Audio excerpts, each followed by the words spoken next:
Acknowledge that the Smokemean Valley in which we learn, work, and organize is the ancestral, traditional, and unceded territory of the Smokemean people and home of the Upper Smokemean Indian Band. A motion to adopt the agenda. Thank you, Councillor Gould. Seconded by Councillor Willis. Any additions? All in favor? So carried. There's no minutes, no petitions, and that takes us down to staff reports, quarterly reports. Staff provide council with quarterly reports as per the Town of Princeton policy number 003/2022. Follows CAO. You're first. Yeah, I'm up first, so I'm happy to provide you with the Q3 report. With a cap or something we can put on this just until it's time. Even just a piece of paper or something. You can. Thank you.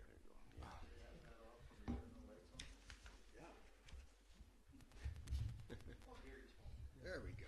So you see my report there. I've listed off a few things we've been working on.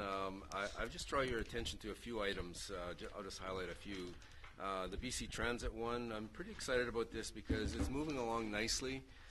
It's been council's desire to introduce an in-town service, and so things are going along nicely there. We've got there will be an application going in on our behalf to the province. It doesn't mean that it will get the money, but at least the application is in, and now the province knows our intentions, and so that's exciting to add a higher level service in town. The town annex, which I guess we'll just refer to it as the old Fortis building, that's what everyone knows it as.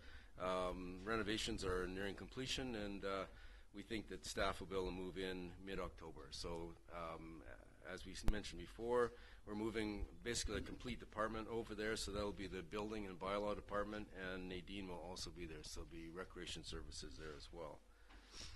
Good location, easy access for the community. Are we going to give space to RDS? I'm sorry? Are we going to give space to Aaron? We offered, but there didn't seem to be a lot of interest there, so we've planned around them. So, the town shop, as you know, the tender has been awarded, and LEDCOR is very eager to get started. We've had numerous meetings with the architect and the contractor. It is weather dependent, but they're really pushing hard to get things started this fall and get cement poured before freeze up. I just wanted to remind council, strategic planning is October 23rd and 24th. The staff are working on the agenda and preparing everything for the strategic planning. And just lastly, I was just going to highlight the 2023 UBCM meetings. I think it should be mentioned that Princeton was very prepared and very well received. I thought it was a very successful. In my experience of going to UBCM, I thought it was probably our best one. So that concludes my report. Thank you, CEO. Yeah, sure.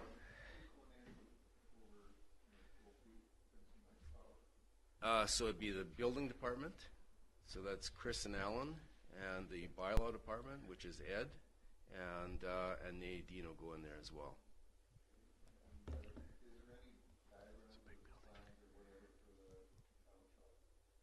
Yes, I have full plans.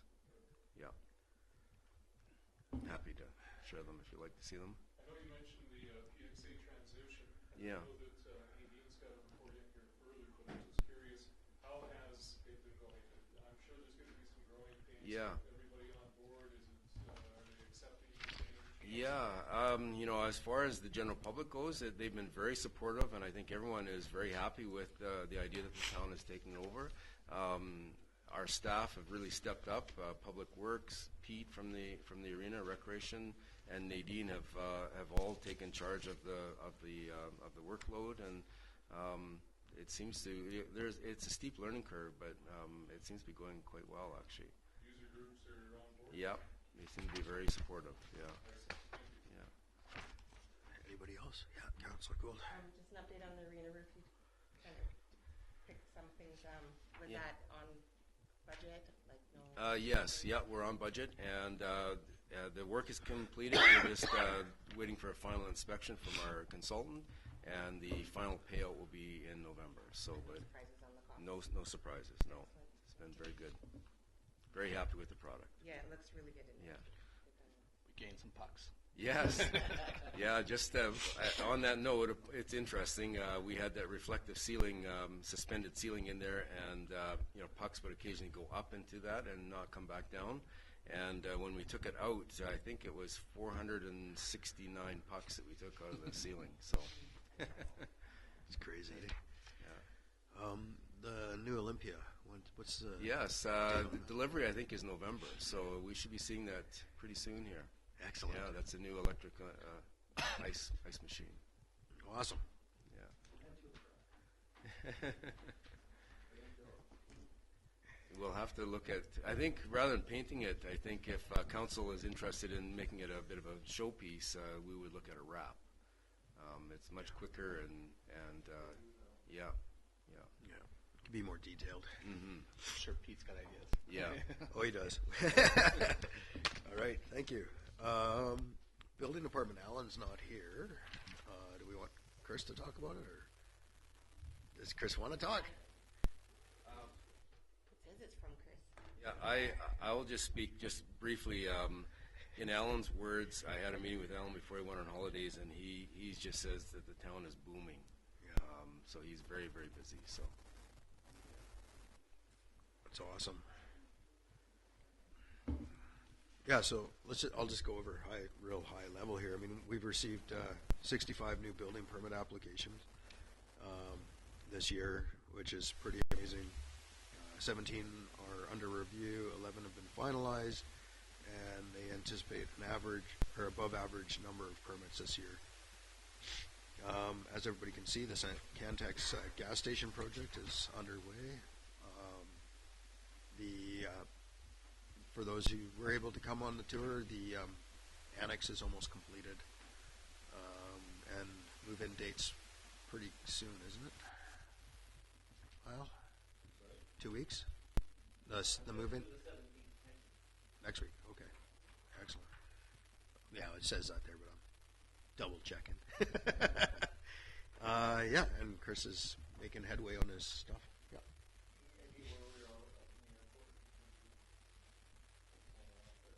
I have to get back to them on a date to go to this ALC. I have to make a presentation to them to try to get us out of that.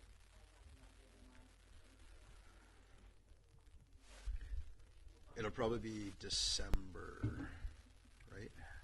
There was 2 dates given to us.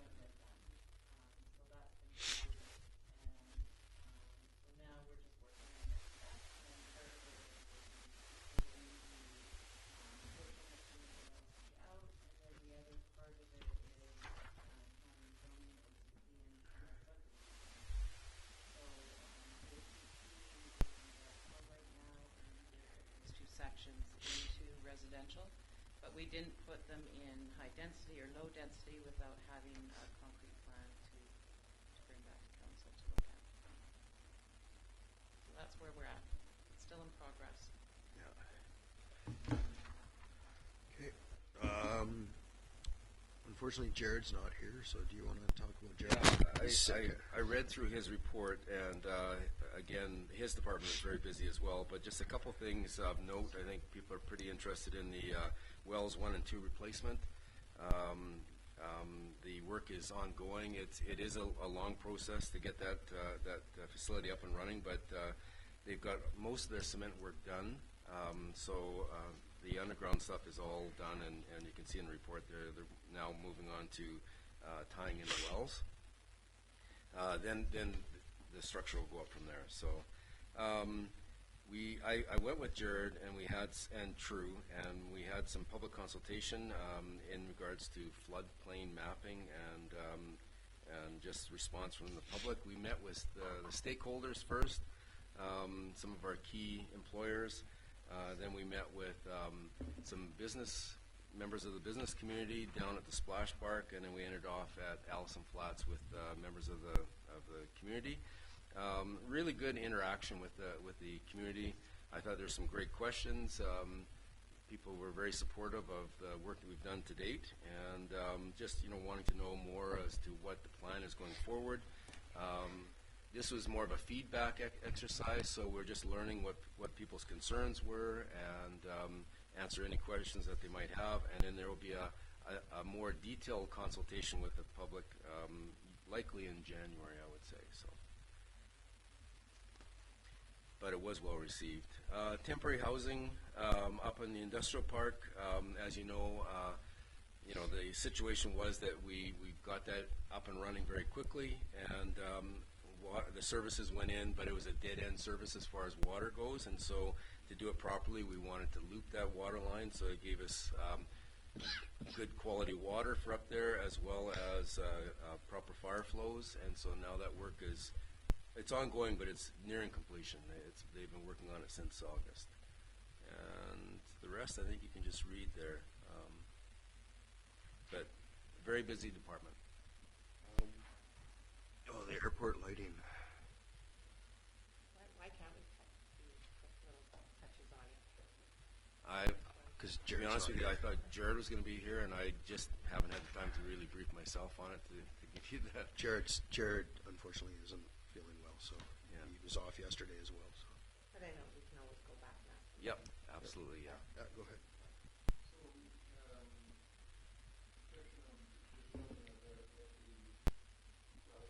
Yep. Yes. That's correct. Yeah. So work will proceed through the winter as well on the inside of the building. Yeah. So now that the underground stuff is done, they're going to start on constructing the building itself, and that shouldn't take too long, and then they can get inside and work inside.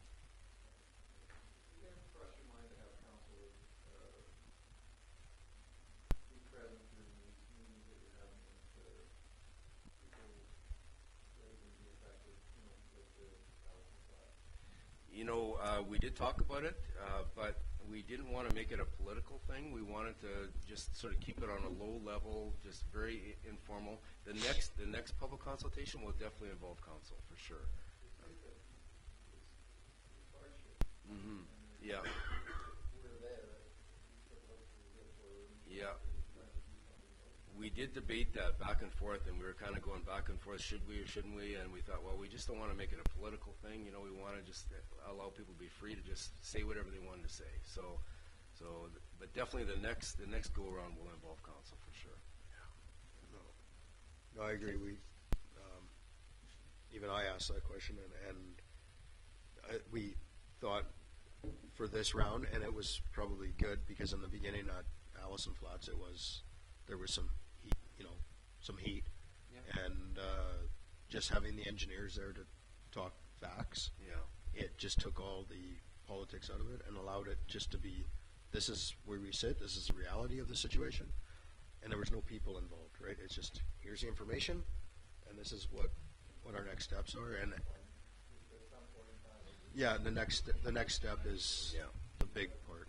Going forward, that's definitely the plan. And the people that were at that were it was invite only. That's right. Everybody got a letter that was in the affected area, so that way it wasn't just a free-for-all. Because the next part is like the public open part, and there will be, anybody who wants to be there can be there. So. Yeah. Did you have a specific question, Councillor Gould? I could try and answer. I just like the points. There's quite a few different things. Yeah. I better understand the Jared. Okay, Jim, your turn.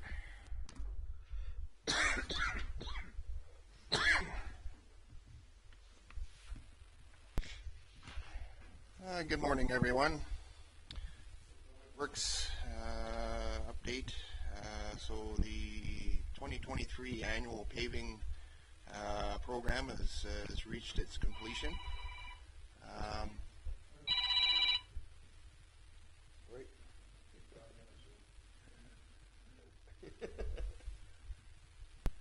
Good to go. Go ahead. Again, our 2023 annual paving program has now come to a close. We were able to pave at least 95 to 98% of our strategic goals as far as our paving program this year. We extended our program a little further. We got some other areas that needed attention. installation done sort of at last minute. We do, however, still have a few small areas of patching that need to be done. We anticipate that Peters Brothers will return within the next couple of weeks, and we'll wrap up the project in earnest. Item 2, so some of you have probably seen that we're starting to do our street lamp project now. Working with electrical contracting and public works, we anticipate having most of Bridge Street completed by the end of this week. I have put a 4 to 5 week time period for doing all the lighting poles, just in the anticipation we're going to have some issues along the Vermilion corridor. Anticipate having some electrical issues through there with wiring and mechanical systems that are going to pose a problem. So we have put a 4 to 5 week time frame on total completion. We're hoping to have all the street lights in by light up for the end of November. Most of you have seen the pedestrian controlled crosswalk at the north end of the Brown Bridge. We installed that. So far so good. We've had about 99% positive feedback from most of the users. It seems to be pretty self-explanatory, easy to use, and it's offered an increased level of safe pedestrian traffic through the north end of the corridor there. Public Works are well underway with their winterization of all the parks, irrigation blowout, cemetery, etc. We have had some challenges with our sort of preparation for winterization of the parks this year with the activities going on at Memorial Park. It has posed some challenges. However, we've basically been able to handle that without a problem. Jumping to item 6, Public Works have started cleanup in most of our parks and traffic islands. Seems to be a lot of trash out in our parks and KVR, and for whatever reason, we kind of attribute that to our sort of our migrant sort of traffic going through. We're seeing a lot of drug paraphernalia and that kind of stuff. With the new garbage cans, it seems to have stopped the pilfering of the garbage and then going to the cans and that kind of thing. So that the new garbage cans have definitely helped in that regards. However, it still seems to be a lot of debris in like our trail area, KVR, through the rivers, that kind of stuff that we haven't seen in past years. So it seems to be more of that kind of activity happening. Cross-pollinating with Jared's crew. Public Works is helping out with the last of the A services on the fire hydrant maintenance and sewage flushing. We're on target for that, and we should have that wrapped up here in the next couple of weeks.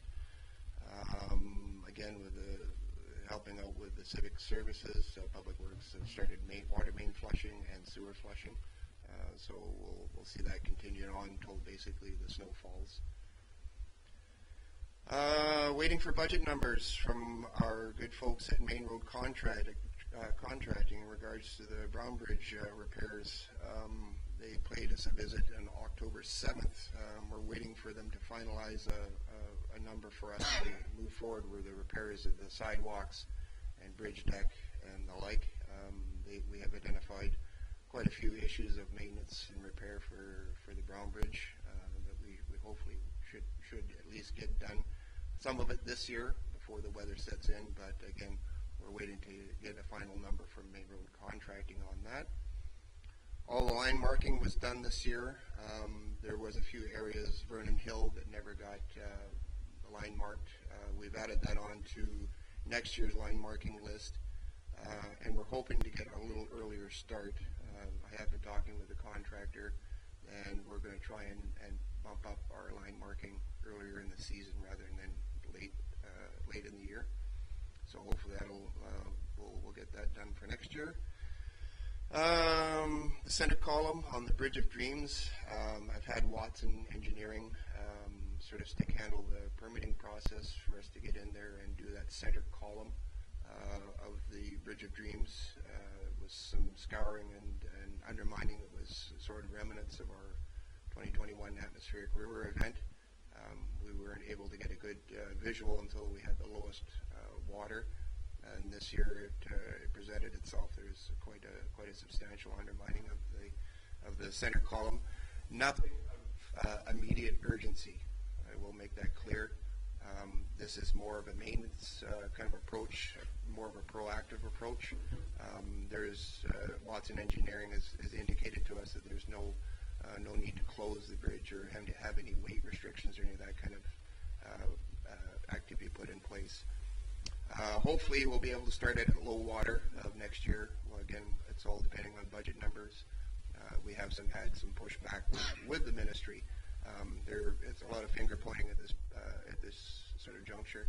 So we'll definitely have clarity for next year.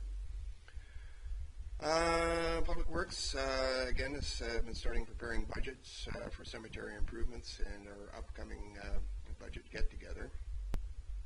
One of the things that's sort of front and center is sort of our efforts as far as paving. I have put in an application for a grant, for a mobility grant for repaving or paving the roadway in and out of the cemetery. There's been no response to that. I guess the funding is sort of dried up in that regards. Again, Public Works is preparing or has prepared the capital plan for the 2024 season for roads and parks, and our sidewalks has been presented to finance. We'll find out as we get through our budget deliberations this year. And a couple of closing items. So Public Works is preparing economic development for projects for 2024. Where we can lend aid, we certainly will, helping the Economic Development Department find their way through their projects. And just to echo what Lyle had said earlier, the new Public Works building is well underway for groundbreaking here very soon. That's it. That's all I have. Questions? Any questions? And what's all the digging on Main? Sorry? What's all the digging on Main been going on? The digging on Main? On the bench, is it there been? Oh, I'm not exactly sure what's going on up there. I think it's a lot of it's to do with hydrant maintenance, and a couple of capital projects that the Civic Department are wrapping up there. So, yeah, I think that's kind of what's going on there. Anything else? The work that we're doing up in the industrial park on the left-hand side of the road, is that just enabling us to be able to sell that? That's the water loop. That'll be the water loop. It's going over to 5A. It's providing water to those. Yeah.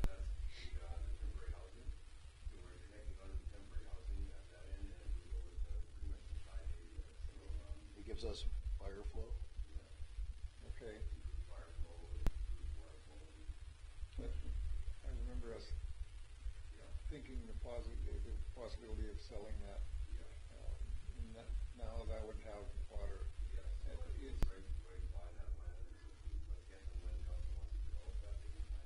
Okay, is sewer close to there? The sewer is up on the sort of the PXA road over Curry Way. There is sewer through the industrial park that comes down through the KVR across the old Riverside Theater grounds and then crosses the river at that point. Just thinking ahead, if we ever have an idea to sell that chunk. Thanks, Jim. All right. Gary, it's your turn. You can turn his light back on. I should just, if you want to hang on for a second.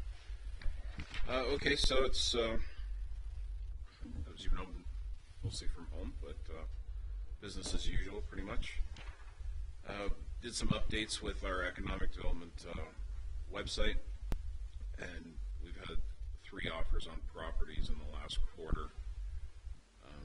So industrial land all of a sudden has become popular. I spoke with someone yesterday. We are by far the most affordable industrial land in the province. This is coming from somebody who shopped it around, literally around the province, about moving a business. I'm cautiously optimistic we're going to get another one here very shortly. They were looking at some other locations. OK Falls seems to be the next cheapest at $1 million an acre. So to give you some perspective on where we stand. But the feedback I'm getting is that we're really the only ones that are realistic in this economy with our pricing. And it's definitely playing to our advantage. So I think that's a good sign. We have the new signage up at the industrial park. We're just waiting for the wings to get installed so we can put everybody that's up there on the list. So there'll be a directory when you pull in. You'll see who's in our industrial park. New solar light on the eastbound sign when you come into town. I don't know if any of you have seen it when you're driving at night coming in, but that sign is lit now, so we can actually see it. We were waiting on the solar light. It took a long time for that to come in, but that finally did come in, and we're testing it out there to see how it goes. It works up to minus 20 Fahrenheit, so we'll see how we manage in the winter, but as opposed to having no light, if we have light for 9 or 10 months on that sign, I'd be pretty happy with that result. Industrial park expansion plans, I think, is something that we need to start considering like very soon, because our abundance of property that we had at the start of the summer is quickly dwindling. New business attraction has been done in the form of the video. James, if you could hit play. There's a, please, economic development one first, please. No, economic, industrial. It says industrial.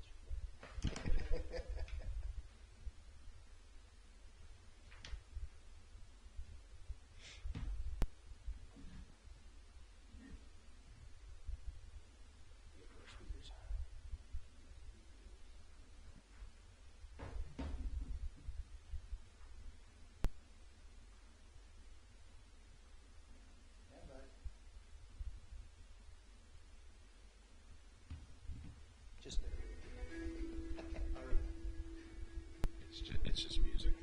It's just music.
So that video normally runs a little smoother. Doesn't have those hiccups in it, but it runs smooth. So I've used that to help promote when I'm talking to people looking for industrial lots. That aerial views seem to really help people get a lay of the land, and they kind of see what's here. And we'll turn that into Castanet commercial. That's the plan with that moving forward. Trash receptacles are now all up thanks to town crew on that, helping with that. And that was again grant funded. Bridge Street Plaza, we're still working, just waiting on permitting now in the band show. Hopefully we'll hear something about that soon. The test pieces of the Kevany Boardwalk have been installed, and we've been asking people feedback at the visitor center, and we've had none in terms of negative feedback. It's all positive. Every single person that walks in there is positive about what we've done there. New statues have arrived. We're getting ready to install a grizzly at the plaza, but should be done fairly soon. As Jim said, the street lights have come in also off of the grant we applied for, and the crew's installing, which will lead to some other opportunities there to make the town look better. In terms of tourism, we had an extensive, again, we're running a very extensive social media, print media, and outdoor media marketing campaign. We'll be in the neighborhood of 40 million impressions this year with that. Tourism numbers remain strong. September was a record, which we haven't seen. We actually had over 3,000 people come through in September, which was a 15% increase over last year, which had been our busiest September. So that is a good sign that our marketing efforts are paying off. We should be close to our numbers last year. We did have a little downtime when we installed the cavity because we only had access to the back doors, which definitely affected our traffic. But in turn, we still had 4,000 people come through in August. And I mean, we still had big numbers, but unfortunately we had that front shut down, and that definitely deterred some people. Still working on the animation video.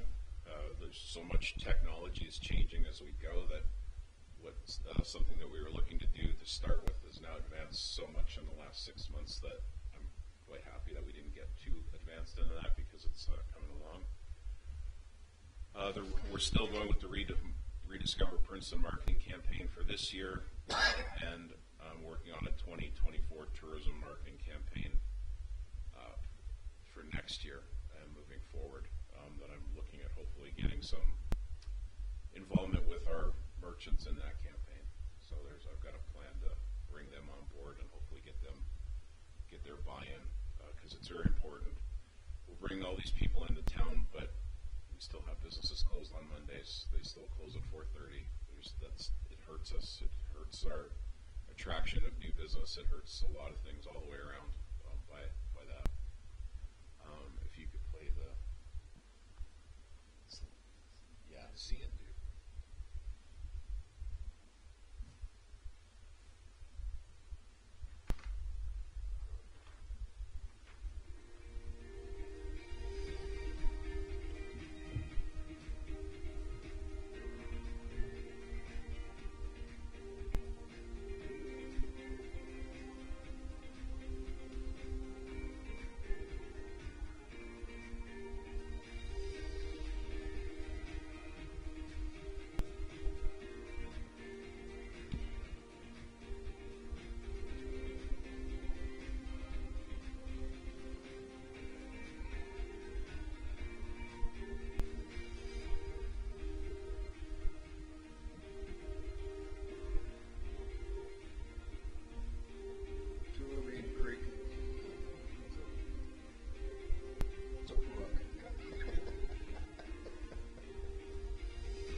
We're going to use that as a Castanet promotional video too moving forward. There'll be some narration going with that,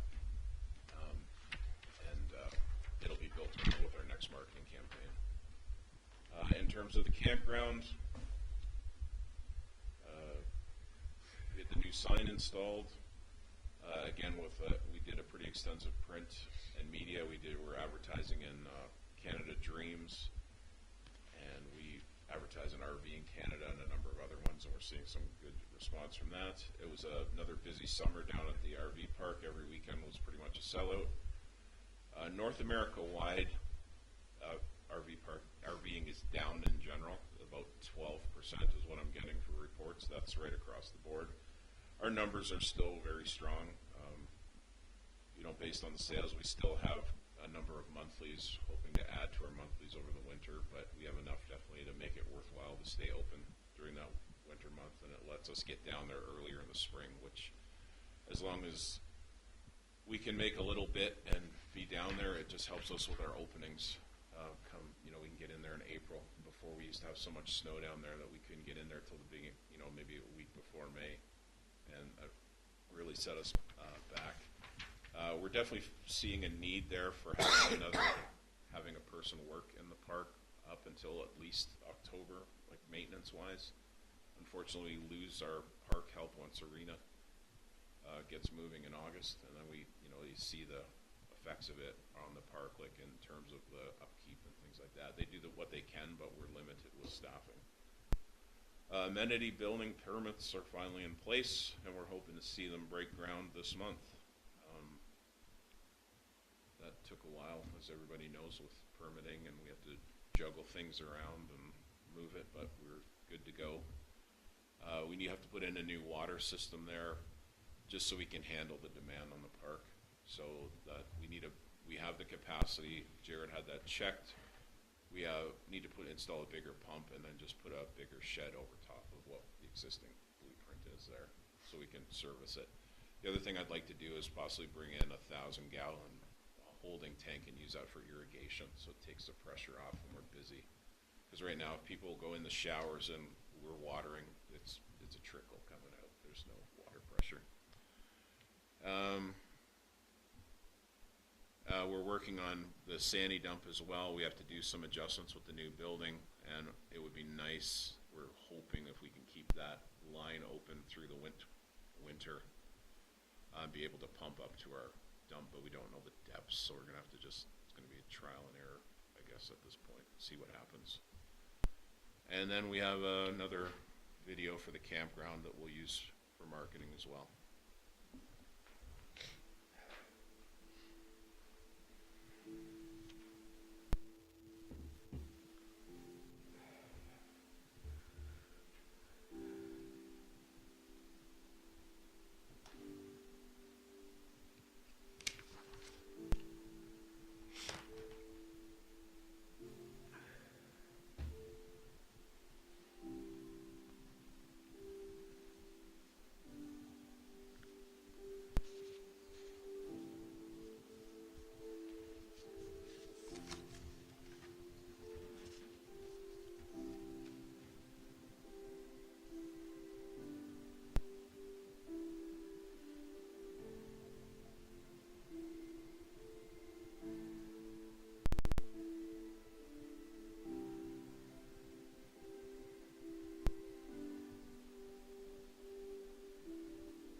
What we're seeing is right now is on the weekends, we're getting a lot of walk-ins coming as they're going back to the coast. We're getting that last day of the trip. Much bigger increase than what we've ever seen before. So all the comments we're hearing about is the decorations, the flowers, the upkeep. So with the new washroom facility in there, our park will be one of the nicest around, without a doubt. The fact that we have fiber and so many things, and unfortunately we always run into fire season and smoke, but we weren't too bad this year, but it always definitely affects our numbers and the output we have there. And just one other thing to report, the virtual reality room is ready to go. I've just got to get a tablet program, and then I'll run everybody through what we've got over there. So we got it to where I'm happy to finally display it, because I wasn't happy with, I wanted it to be perfect, so it's been taken and redone a number of times. But we're at a point that I'm happy to show it off, and actually we're starting to get people come in, because they've kind of been spreading the word that we have this room, and we're getting people that have actually made trips and called to see if our virtual reality room is ready. And also they're asking about whether our plaza is open, because they were looking to come down, and these are people from Penticton area calling, and we've had those calls coming in. So I think there's an opportunity, big opportunity there to draw in a lot of people as we move forward with other things here. Like we could be a catalyst for having some unique entertainment opportunities. Yeah. No, definitely. I know at UBCM, a lot of people stopped on their way through, and they said it's the first time they've stopped through in years, and they were place here in the last few years. And they're just nothing but good to say, and you know, they love the boardwalks and they love the gateways. And actually, one of the things when I was at the World Fly Fishing tournament, their opening, there was I think they were Dutch, and they came through and they said it's just amazing. Like, and all the teams that I talked to, they said Princeton was like one of the most beautiful places they've ever been to. So, you know, it was pretty awesome to hear people from around the world say, you know, you guys are lucky you live there, and the work you guys have done is just amazing. So, any questions? A couple of comments. First off, I wanted to say that I've been getting some compliments about the boardwalk as well. I think there were some people who figured it was going to be a slip and slide hazard, and they've come around and realized that that's not the case.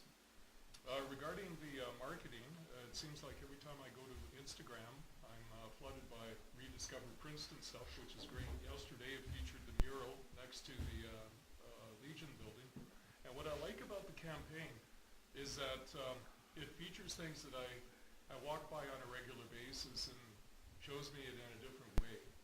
And there seems to be a real nice small town friendly feel to the marketing campaign. It's not a big flashy city type program. You've kind of kept it toned down to the fact that we have a lot of really cool things to see, and just come on down and check it out. Just kind of like friends talking to each other. And I just wanted to compliment you on the angle that you've used there. I think it's very successful.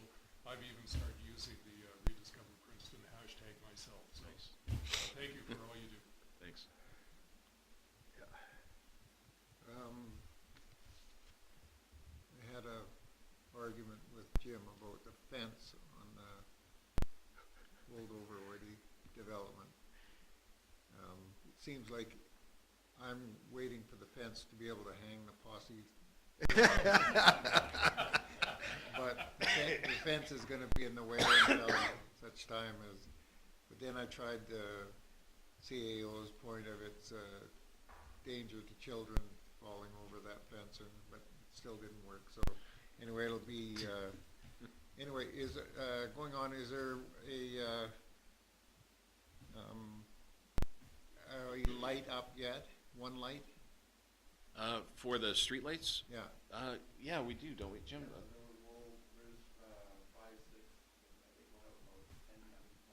Towards which end, or? So they're starting from the Brown Bridge and Okay.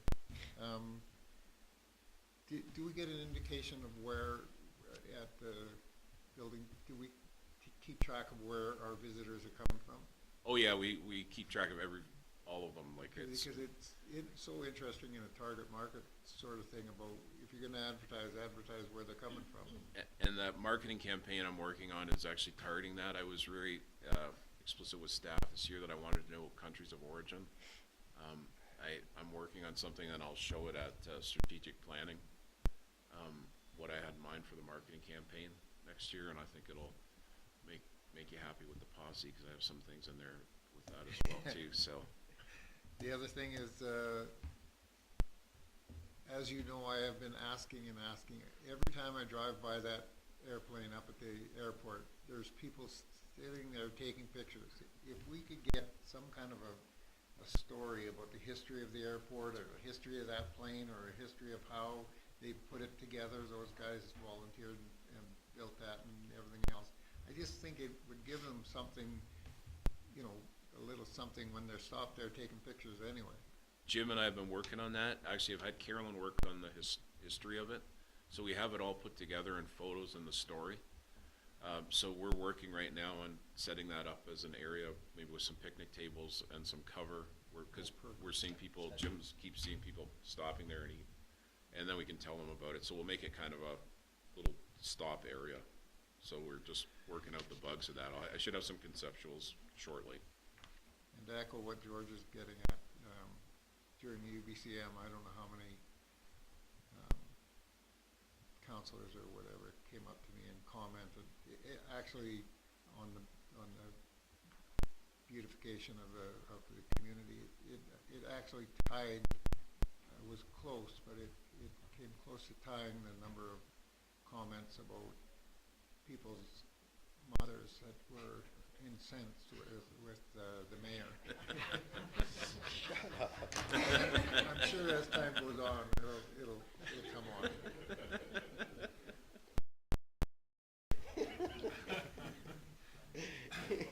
Come on. Will the bandstand be up this year? I'm hoping we can get our permitting sorted out. Everything is relying right now on the permitting where we can put it. So we're waiting, Alan has sent something to Cal Mickeljohn, so we're waiting to hear back from him. I'm hoping that when Alan's back, we'll have some updates on what's gonna happen with that. But the plan is, everybody knows that I'm shooting May 1st. I've told everybody that is involved with that outside that May 1st is our go-to, and I want to have that open for the May long weekend at the very least, so I've told them May 1st. You want to explain what the permitting is so everybody understands? So the permitting was in regards, we sent it in, and it came back that the fire separation between the Ford, our new annex, and the band shell had to be 71 feet. 71 feet? Yeah, 71 feet, which puts it in the middle of the plaza. Which I'm having a hard time wrapping my head around when every building is attached in the downtown, but this building apparently needs to be put aside. It can be treated with a flame retardant material that stops from burning. The wood itself is a slow burn, and then it burns out. So it's not like it's a highly combustible thing we're putting in our down.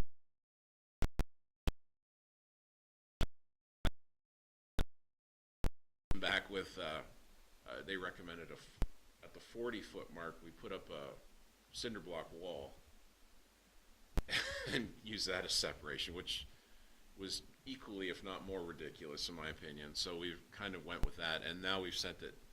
We've gotten Alan involved. We sent it to Cal Mickeljohn to see if we can figure something out. So we may have to put hardy board behind it or do something on the side of the Fortis building. It's just over-regulation, in my opinion. Just to be clear too, it's not our building department. No. It's the architect. Yeah, sorry. So Alan's been helping to try and figure out a way we can. Hardy board it is. Well, exactly. We have to put new siding on the building anyway, so. Yeah. Isn't it rough cut lumber? And I think Alan and I pretty far talked, smart. and there was something about if we move the power to the outside and we attach it to the building as opposed to having it in the Fortis building, that might be a workaround too. So we will get it figured out. It's just, unfortunately, you have to go through, as everybody knows, permitting and what meets the code and what our architects hopefully come back with. So hopefully Mickeljohn is a little more creative than what we've gotten back. Alrighty. Thank you for that. So that's what's holding us up. Okay, thank you. If there's no more questions, I'll move on to James. See how fast James can explain the financials. Or puts us to sleep. Probably more the second. My report is far less flashy and has far less videos than Mr. Schatz's. So Senior videos. Yeah, yeah. I'll play by video for next quarter. So I did attach the financials to this discussion. I will review those at a future council meeting, but just so council has sort of the balls and strikes up to date as of now, we will actually plan a council session in November to go over them. Highlights for the financial department so far this quarter. We advertised for and received no permissive tax exemptions. So that statutorily needs to happen by the end of October, according to the Assessment Act. So that was taken care of. We held the municipal tax sale, of which we had 2 properties sell, and I have been contacted over one of them to try and get payment. They're still trying to stick handle getting that figured out between the charge holder and the people that have a charge on the building are trying to figure it out, but I expect that one to be paid off shortly. The second one I've received no contact from. Administrative software, so we have begun the process of investigating different administrative softwares for the town's use. We think we found one we like. We're working on that right now. There's some further meetings between the accounting manager and that company to figure out a couple more details that they didn't get done in the first meeting. So hopefully we get that out of the way and I'm able to provide more guidance to council in November or December. Fortis Building, administration's been working pretty hard at the Fortis Building, getting IT set up, which was a little bit of a bear. I suppose when TELUS installed all the fiber in town, they kind of didn't have that building attached, and then and so we had to kind of get TELUS to acknowledge the building existed and then get it installed. So it was a little bit of a fun one there. Budget work. So work has begun on the 2024 budget. Just finding projections for next year. I'm very heartened to figure out that inflation Canada-wide has slowed down from its largest last year. We'll be able to do a lot better squeeze on our increases for this year, inflationary wise. Strategic planning work. So part and parcel with the budget is the strategic planning. Preparing for the session on the 23rd, and then the budget meetings that come after that. There's quite a bit of legwork to go along with it, but hard at work. Hopefully you find the experience on the 23rd enriching, and grants and insurance. So vehicle insurance has been renewed for the year. That came up September 30th. Building insurance is ongoing. Should receive a quote from the insurer this week. If not next week, that expires on the 23rd of November. So that's ongoing, and work on grants and flood claims. We've been very successful in getting grants recently. The paperwork burden behind all those grants is large. I don't want to say excessive. That might be a little bit more of an opinion piece, but there's a lot of paperwork that goes along with these grants from the federal and provincial government. So trying to wade through those. Amy's been helping me out a little bit, trying to get that all figured out. According to our books, we have about $6 million of funds that are outstanding with various levels of government and insurance to reclaim back. So it's a very large amount that I would like to get our hands on. So it's just working through the process and getting everything sorted out. And the last point I have written down here is growth. So we have last year was the highest budget we've had ever in the town of Princeton, approximately $14 million. When I started here it was $6 million. So we've more than doubled our size and our scope of what we do. I expect that to go north of 14 million by the end of the year. So with growth comes additions, creeks in the system. Almost everyone among staff is going at 100% or more, and just trying to manage that and making sure that relief is provided when relief is needed, and making sure that support is there if necessary is always paramount on my mind. So yeah, that's sort of what's going on in the finance department. In general, operational reserves are good for where we sit right now. We did do the revenue anticipation borrowing bylaw in case it's necessary going into next year. But so far we're pretty happy in the finance department. Questions? Got off easy today.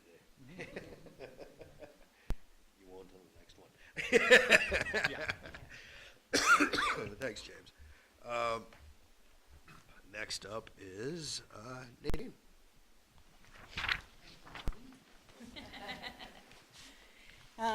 So to report just the summer programs, we're still struggling with staffing, as everybody is across the board. So that was a lack of putting on even more programs. But we did have a successful Heart Play program. We had 83 children registered. That's a free program to the community, and 20 kids a day plus sometimes.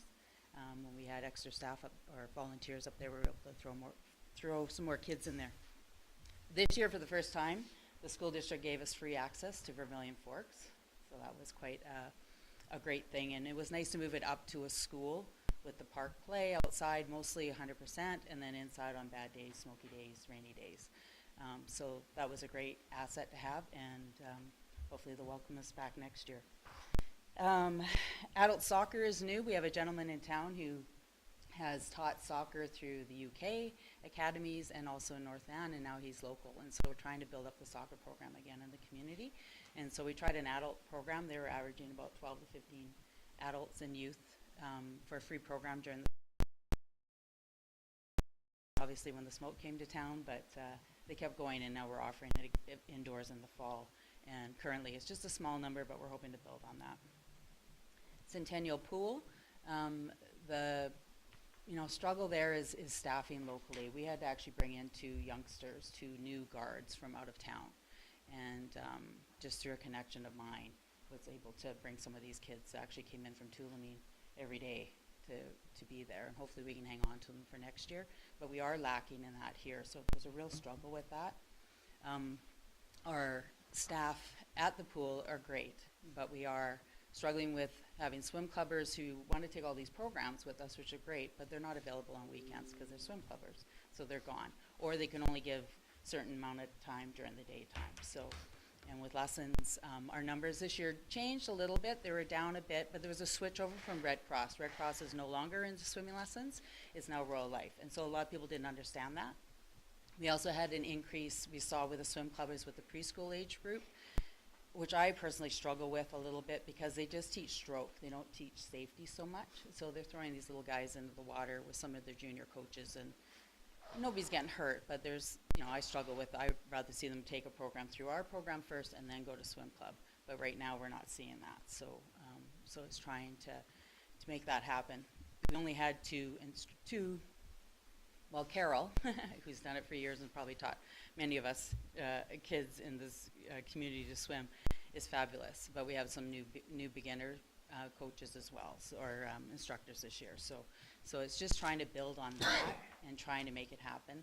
We're about average, I think, for what we pay our staff. We could see a little bit of an increase there, just to be aware, because we are losing, trying to bring people to a small town. When the instructor, to take the courses, it's about $1,500 to $2,000 by the time you're done, right? Through everything, all the steps you got to go through. And so when we're trying to get staff to stay,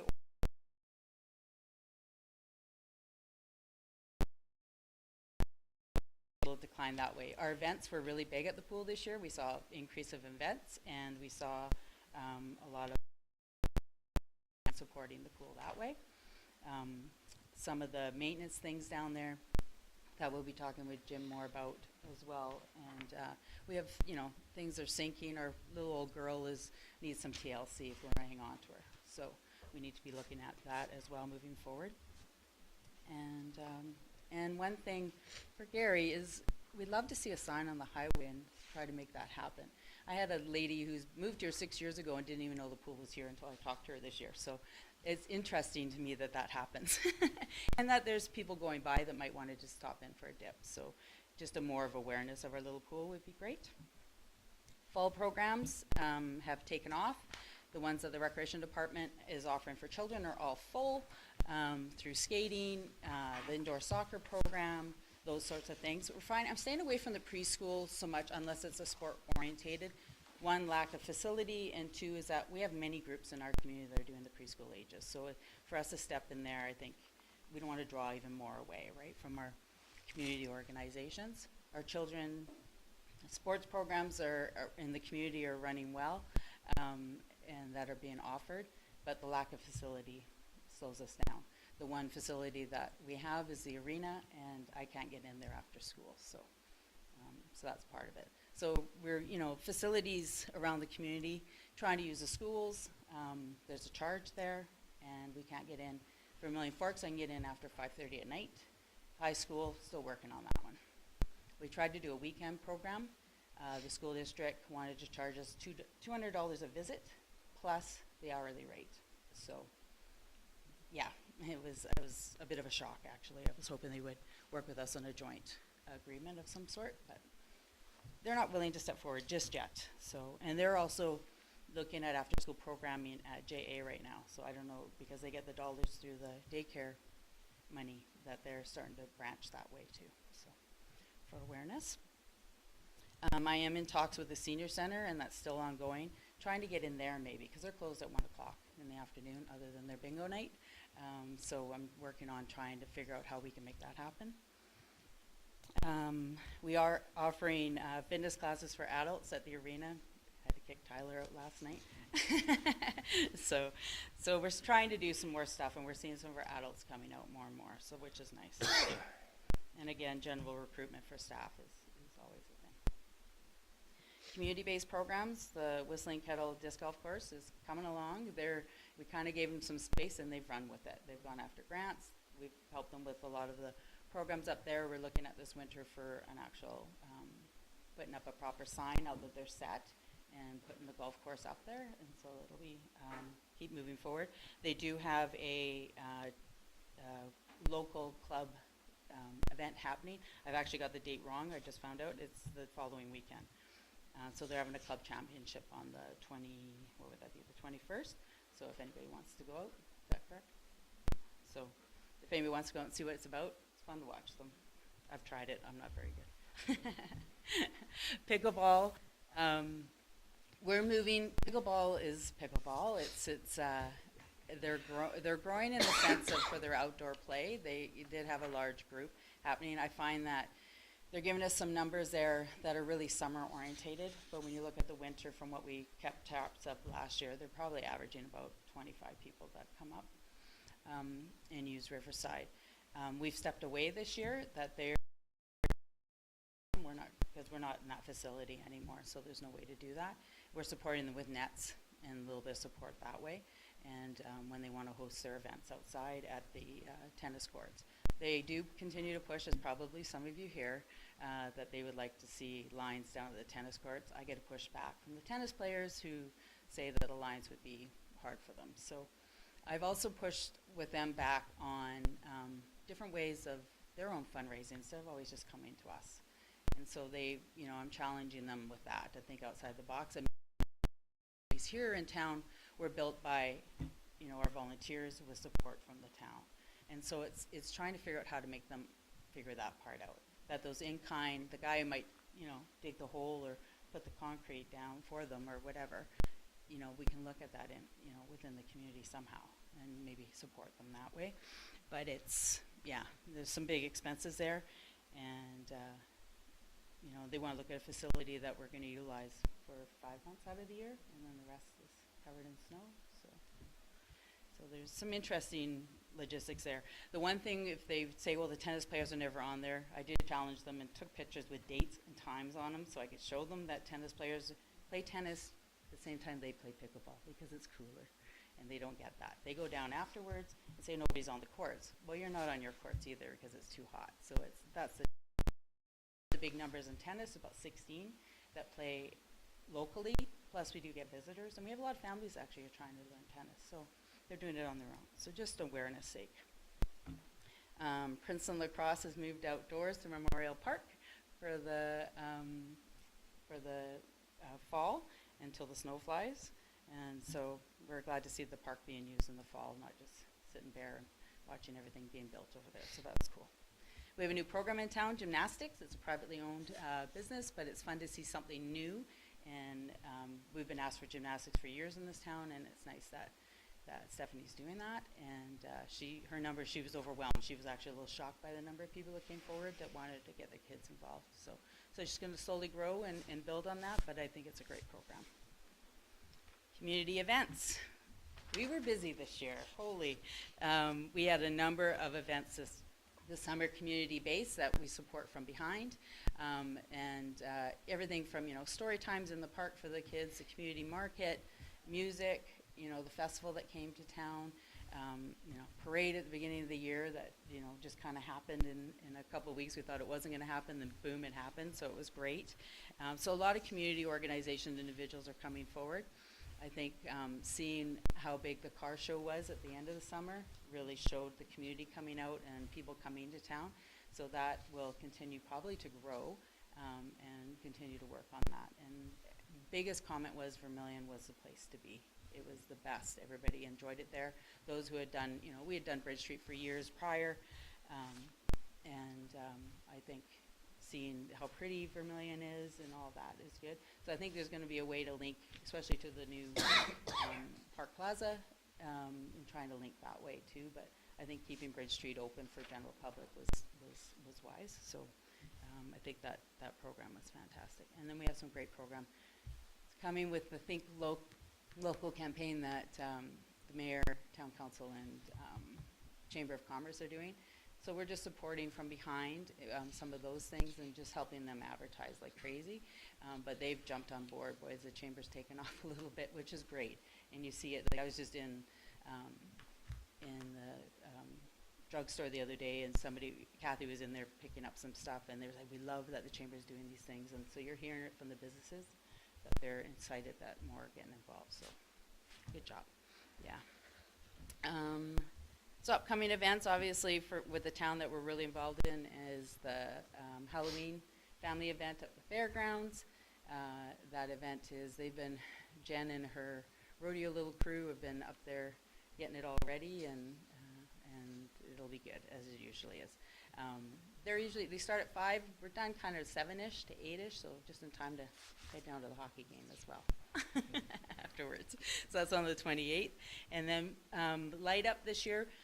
I sat down with some of the volunteer organizations that work with us and to put that on, and they put in requests for a Friday night. So we're going to try it this year just to see.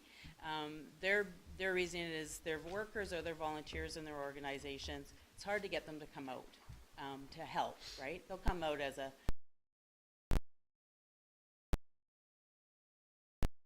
when people just coming off shift or, during shift can then make it happen, right? So hopefully we'll see an increase of activity for that, and we'll continue to build on that.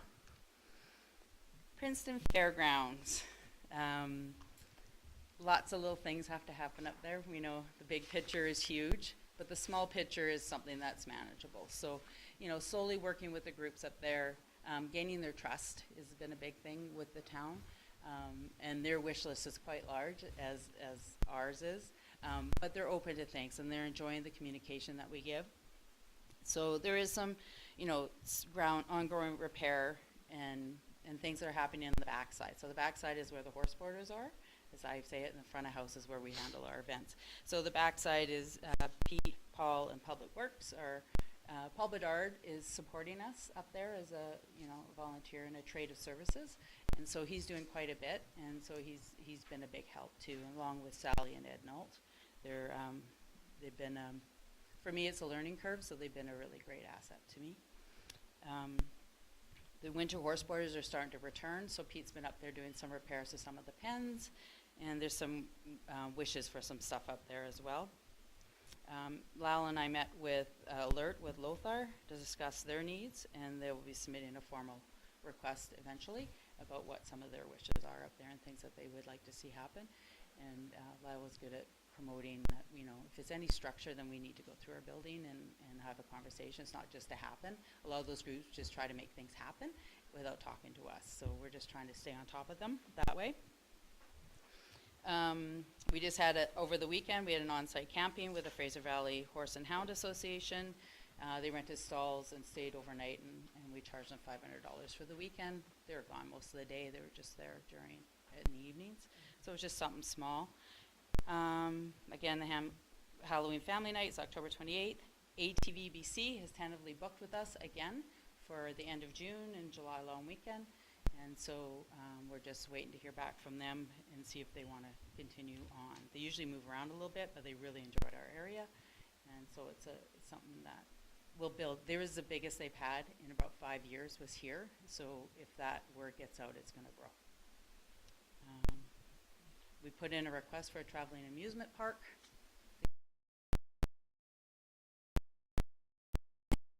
Hear back from them. Hopefully we can make that happen next year. And the Princeton Rodeo Club will be submitting a few events. They're having a meeting tonight, which I'll be at. Besides rodeo, they're looking at Little Britches and a couple other ideas to make the events up there happen under their organization.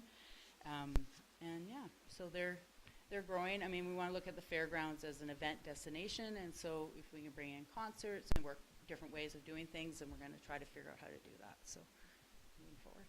Excellent. Yeah. Anything from the motocross guys? Are they still around, or what's going on with Motocross is small. So motocross, I went up to meet with, so Daryl is kind of running it on, Holloway is running it on his own, kind of. He's got a group that are behind the scenes, but you don't really see them. When I was there, I think there were 6 riders. The ATV group was actually in town, so some of their kids had brought their bikes, so they paid their little membership fee and got on, so they would be covered. They're small. They have some wishes around water. I think it's a better understanding how to make things happen up there and get that back and going.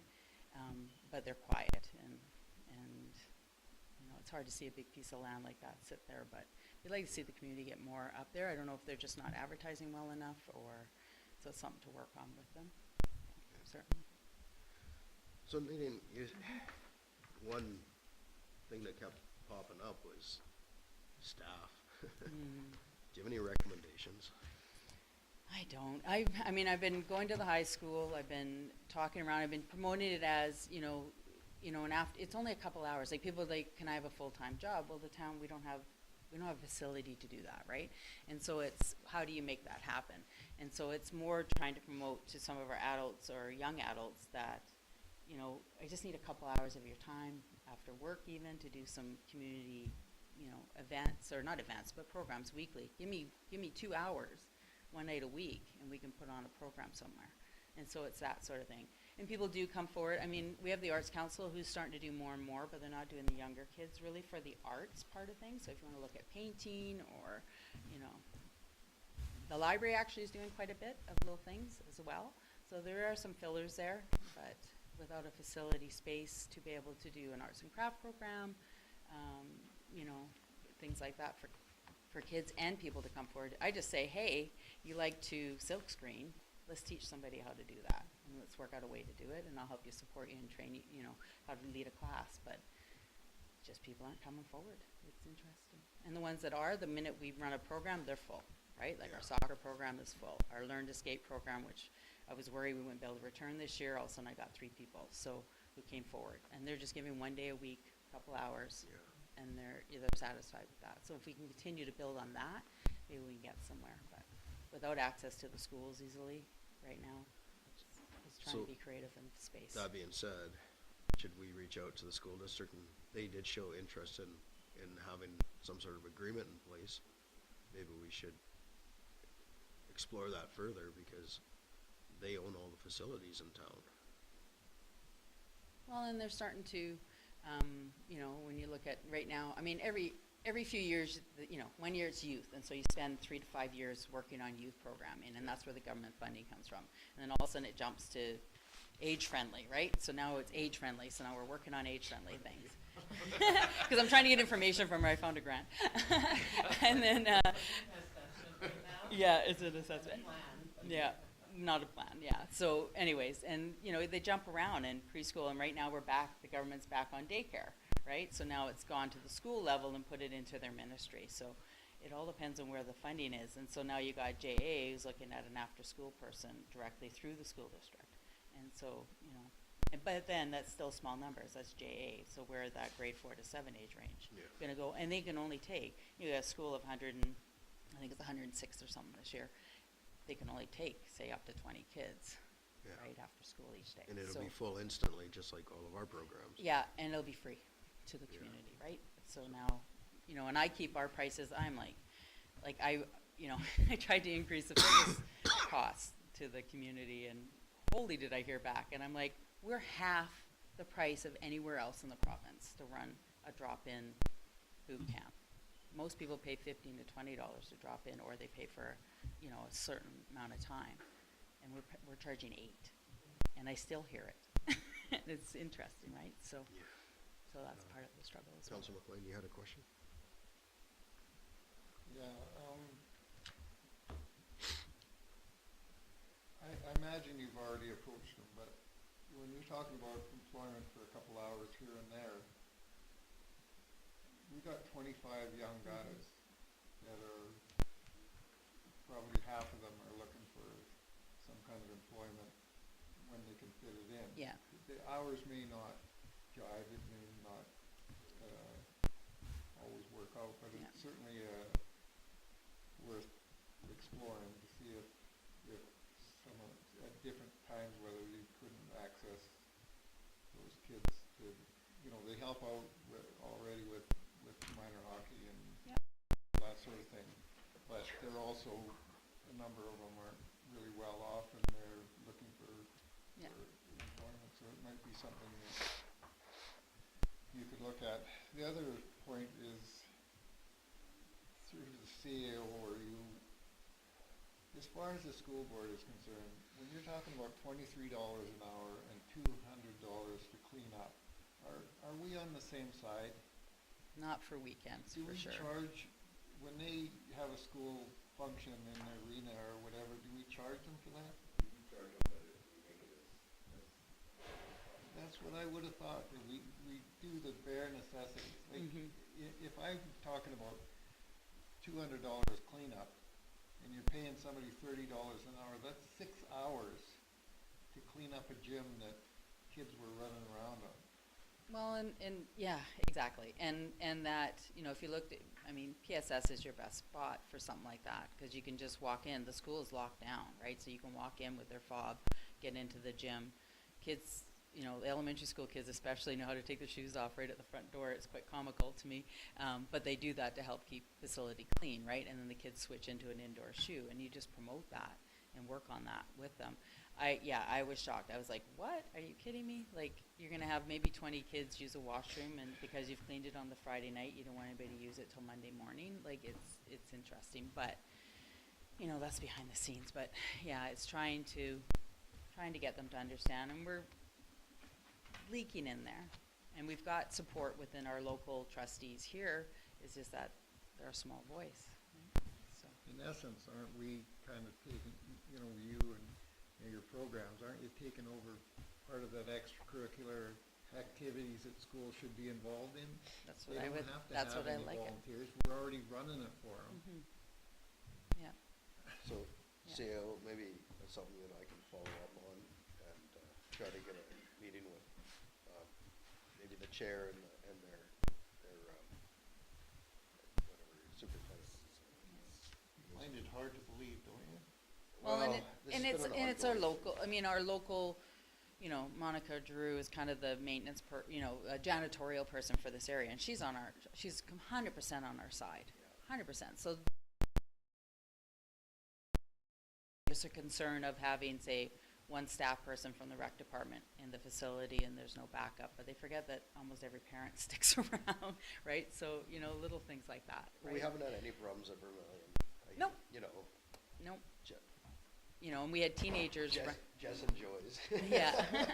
Right. And so, you know, and Vermilion has been the spot. We're there Tuesday to Thursdays right now in the evenings for children and adult programming, and they're running, so it's good. I haven't looked at their gym is a little smaller. My goal is to get into PSS, but that's a hard one because they stop and go you so much because of the youth sports, right? So.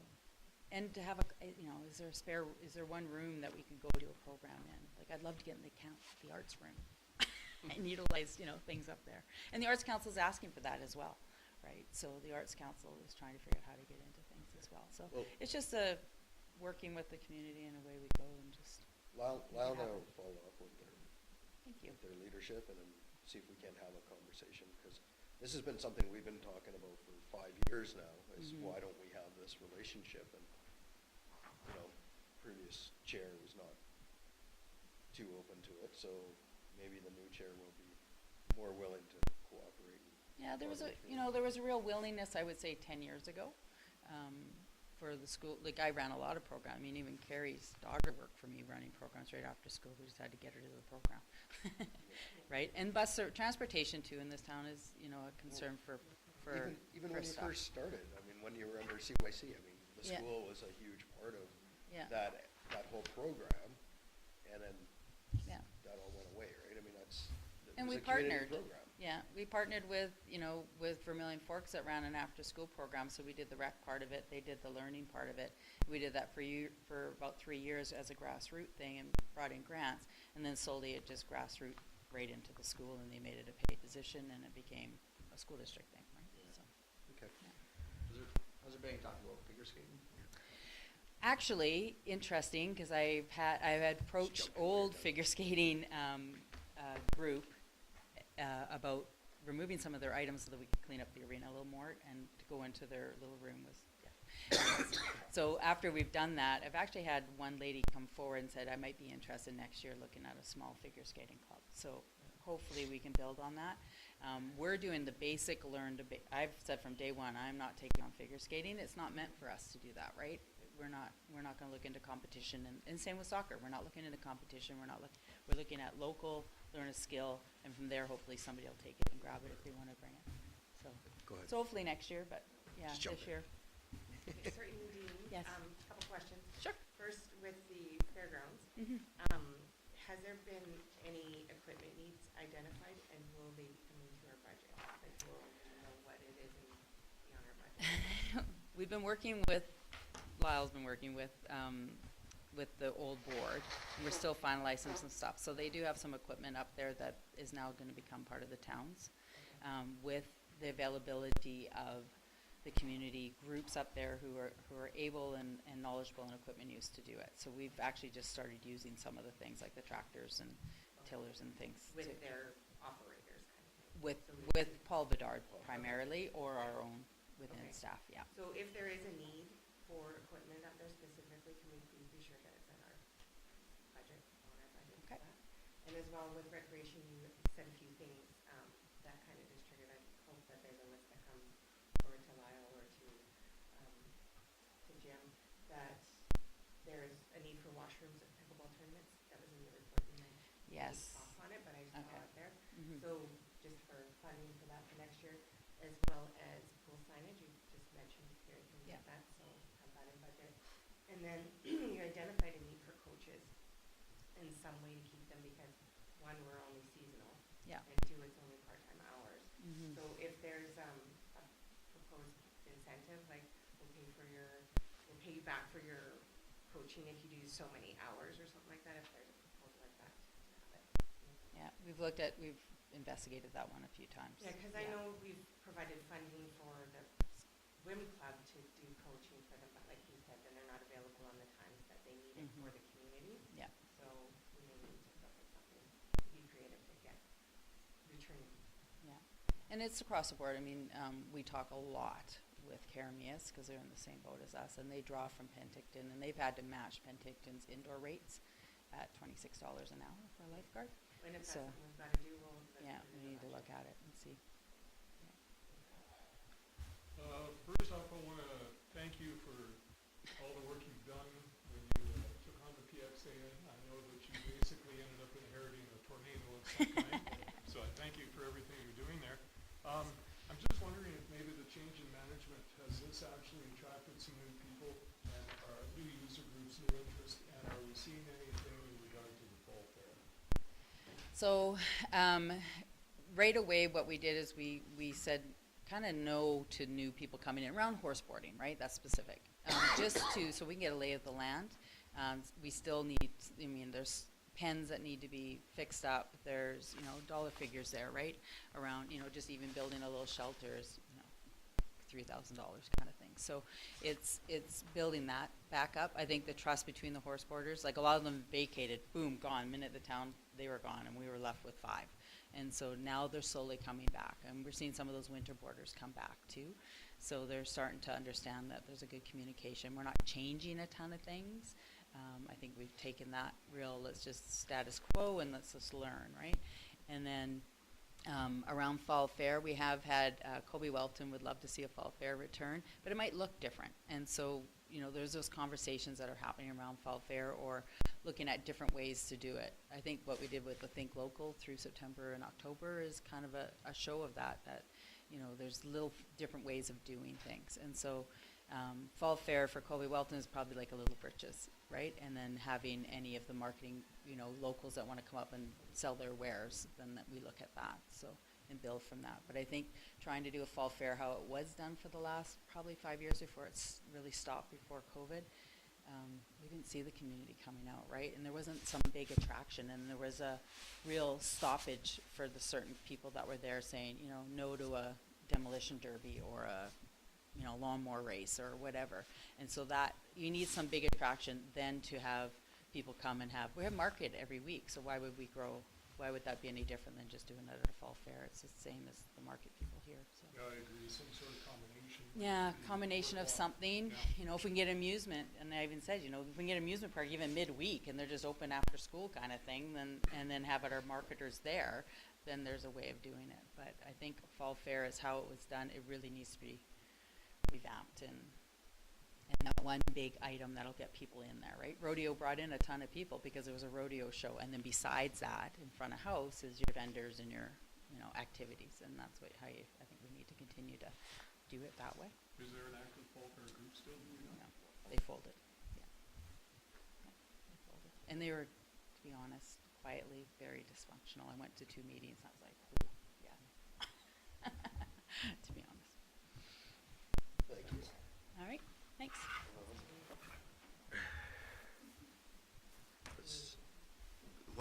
Does everybody want to take a quick break and we're going to drink?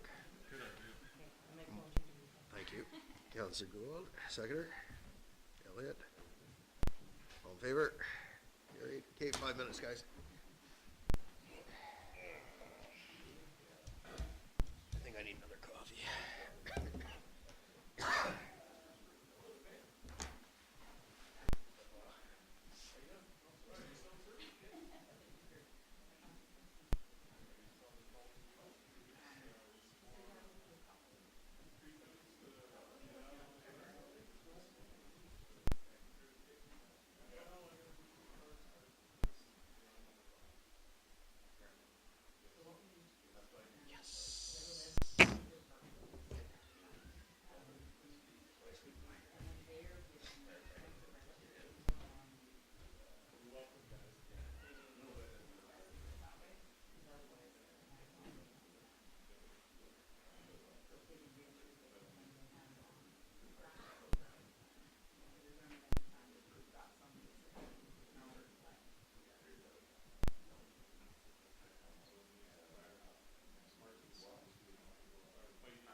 Yeah, I heard.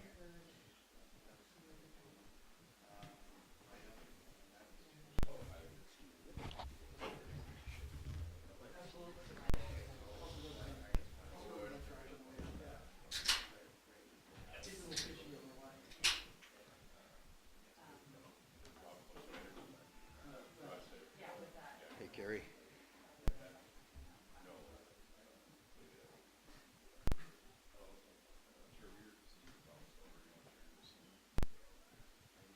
Shut up, I'm still in. No, everyone gets hurt.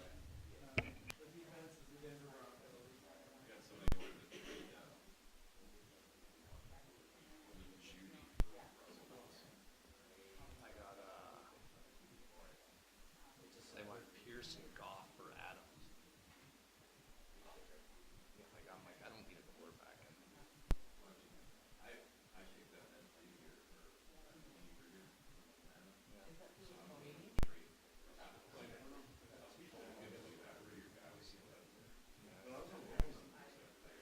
The guy from where?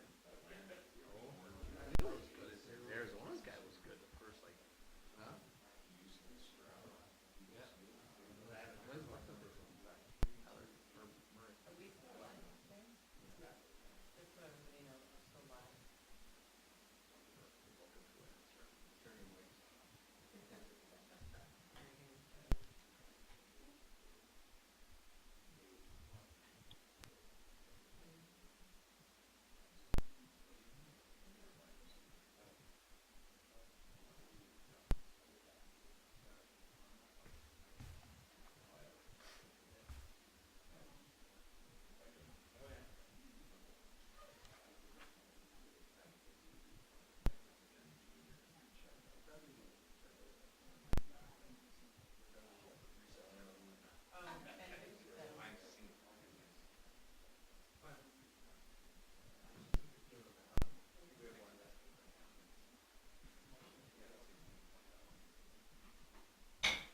Motion to reopen. So moved. Thank you, Elliot. Gould. The opposite of last time. All in favor? Carried. Thank you. Okay, we're gonna continue on here. Ed, your turn. Thank you. Hello, everyone. Pull those glasses down there. I'm getting to the point where things are too far away or too close.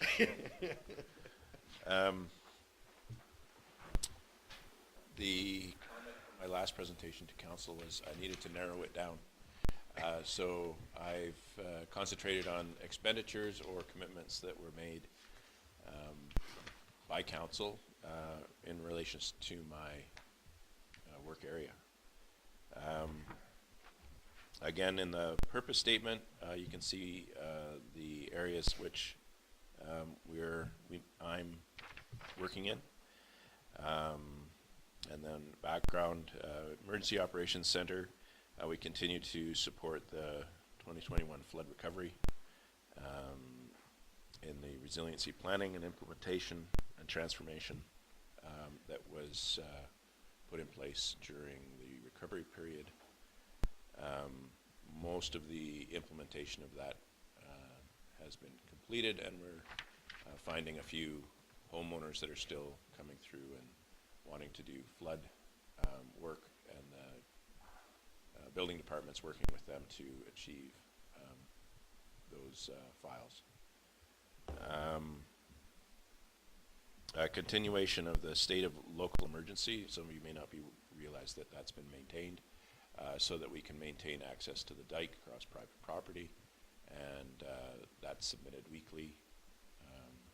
And as we get to the end of January, I think we'll have a plan in place that we can submit back to MCR to facilitate the removal of the structures on the dike and the implementation of dike improvements. So that's yet to come. Ed, just before you continue on, Yeah. can you explain to council that we don't actually have access to the whole dike? There's sections that are private. Can you elaborate on that a little bit? I'm not sure everybody understands that we don't. Yeah, okay, so at the dike's inception, the surveyor must have got lost, or they didn't communicate with the excavator or people putting the dike in place. The dike crosses several private properties. One of note is the apartments just across the Brown Bridge to the left. That is located on private property, and the owner of that property has denied access in several ways in the past to town. During an emergency, we don't have any limitations. That's why we need to keep the local state of emergency current, so that if we are going to remove structures that are on the dike or improve the dike itself, we need to have access to those properties. So it's the wrong use of that legislation to maintain our access. What we should be considering is removal of those locations from private ownership, and place the dike in a location that's easily accessed for us. Or, oh yeah, and then thank you for planning, because easements would work as well, where we have access when needed or required for maintenance or otherwise. So. No. And that's where we're coming into problems, because there's a couple of spots along the dike that they flat out said no.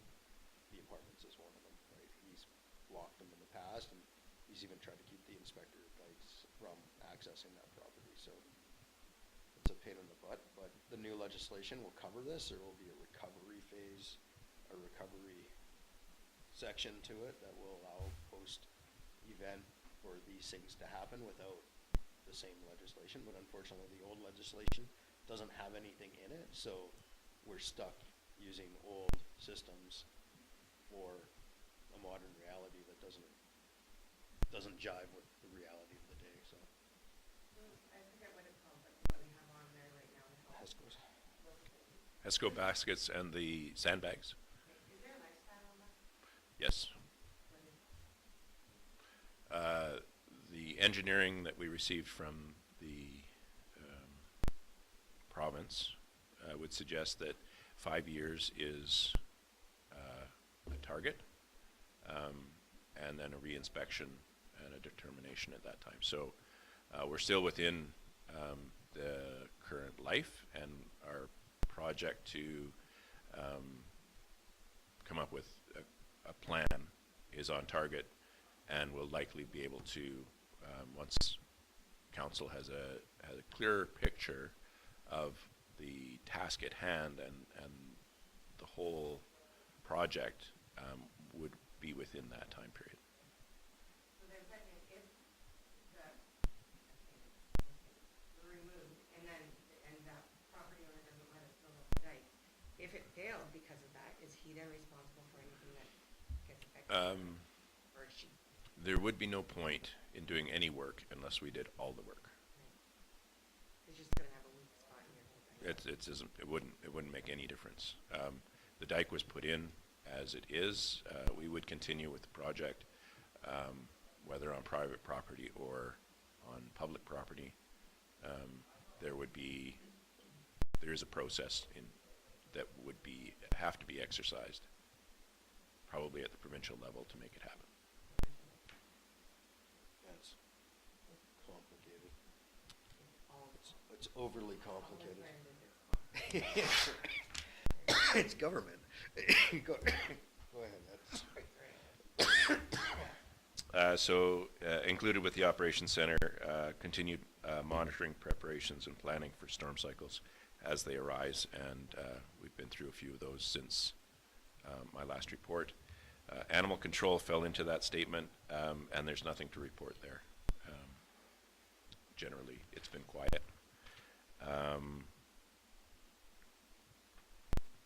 There's been no activations for the EPC. ESS has been quiet except for several fires that were in vacant buildings. and one owner occupied building.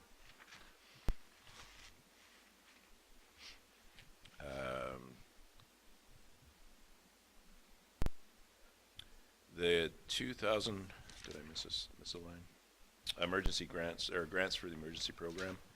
On the second page, the 2001 Extreme Heat Disaster Risk Reduction was a combined project with the regional district, and I have not received any communications from the regional district about this funding or where the program sits. They lost or changed the person in charge several times, and the results of this document allows us to apply for further funding, and I've been in a waiting pattern and stalled on this project. 2022 Fire Department Training and Equipment Grant is underway. The last of that funding should be spent by the end of this month, and a new application that you've approved already will be going in on the 18th. The ESS joint funding with the RDOS is underway. Yearly, we've attached ourselves to a joint application for funding with the regional district. Been quite successful. The BC WildSafe Coordinator Grant funding is, as you know, the summer program was underway this year. It's been well received, and I think it would be a valuable project to continue to support. The the Fire Smart grant for 2024 was submitted, and we've kind of been joking that Princeton's always the first one to get their grant in, and we've been successful, very successful in the past with that grant funding. And the Fire Department Training Center grant application was also submitted for the endorsement of training facilities, not buildings, up at the new training center. The commercial fire inspection contract was completed during this time. We're waiting for the province to come to a conclusion on application we sent in to manage the Swan Lake area description behind the PXA.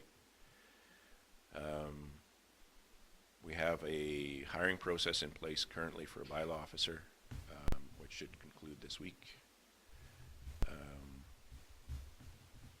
And the fire department roof replacement is started and mostly completed. In keeping with the challenge thrown down by economic development, I have a video. I didn't know it was video day. I would have brought popcorn. But, this is a good video. I'd like to say thank you to Dave and the Fire Smart crew for working with the province and coming up with this video. It is a very strong contender for the economic development videos. It's not dead.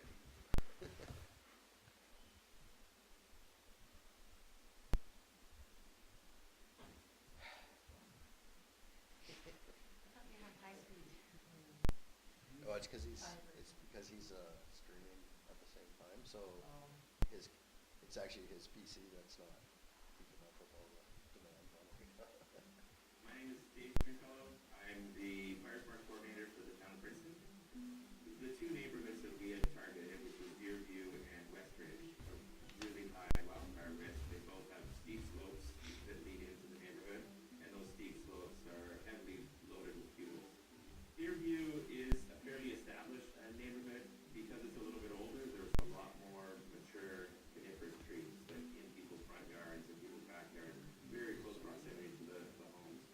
So there was a lot of interest in the Fire Smart program to help get those trees removed.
Didn't need it. And what I have by saying it's definitely not any one thing that I've achieved. There's a lot of achievements with working with the public works crew, with Gary, the organization of events throughout the town we attach ourselves to, for getting our word out using, or kind of just following along with what's already offered in the community, both for the Fire Smart and the Wild Safe programs. And I'd just like to acknowledge that my program is a thread through the whole office, the departments that we have, and it is very valuable to me to be linked with those groups. So thank you to them. That's all I have. I got two things. The extreme heat, do you want me to ask the regional district what's going on, or do you want to just wait and see, or? Because I'm pretty upset that that's where it's at. I'm not sure actually who you would speak to. I don't have any more contacts for who's running it. So I would appreciate the mayor taking on the responsibility or the objective of finding out what the contacts are now. So Okay. I'll do that. And then I just want to give Dave some kudos. Even when we're at UBCM, you know, it was noted that Princeton's Fire Smart program is far and ahead of everybody else's, and I just want to say, way to go. You know, it's noted outside of our community the work that you've done and the work that you continue to do, and I thank you for that, because there's a lot of misunderstanding of what the Fire Smart program is, and I think Princeton's nailing it out of the park just about every day, so good work.